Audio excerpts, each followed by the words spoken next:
Welcome back to Backyard Texas Barbecue. Today I'm making a delicious homemade barbecue sauce.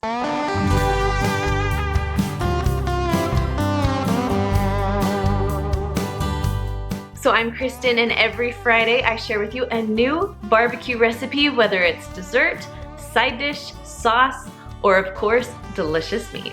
So if you want some new barbecue recipes, don't forget to subscribe and push that little bell so you can get the notifications every time I post on Friday. I've lived in many states that serve delicious barbecue, but Texas was by far my favorite.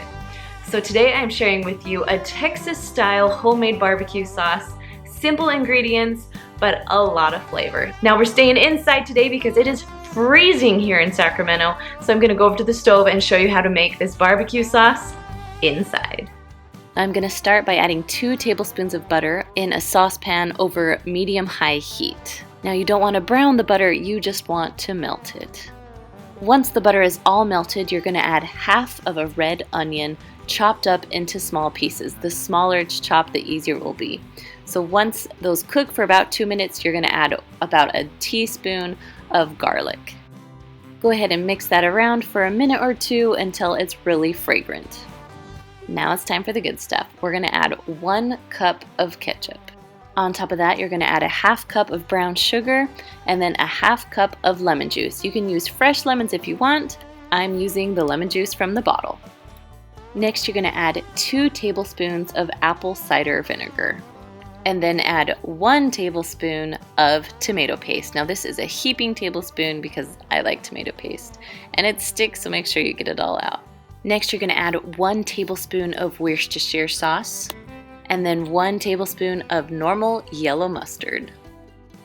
And the last ingredient is 2 teaspoons of chili powder.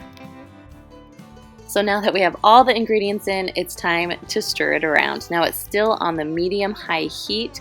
You want to let it simmer for as long as you want. It really depends on which texture you like. Now I got my whisk out to get everything in, and we're going to let it simmer for about 15 minutes. Now if you want this barbecue sauce really smooth, go ahead and throw it in a blender while it's hot and it will be nice and smooth. But I like mine with a little bit of chunks, so I'm leaving my onions whole in there, and I'm serving it on delicious pulled pork sandwiches. This is one of the easiest barbecue recipes that you'll ever make. Stay tuned to next Friday because I'm going to be making that pulled pork just for you. Now, if you want to see other barbecue recipes, right up here you can find my favorite barbecue rib recipe, and down here is my homemade rub recipe, perfect for anything that's pork, chicken, or even fish. Don't forget to follow us on Instagram at Backyard Texas Barbecue. There I'll be sharing all of the recipes that I've made. Alright you guys, I will see you next week.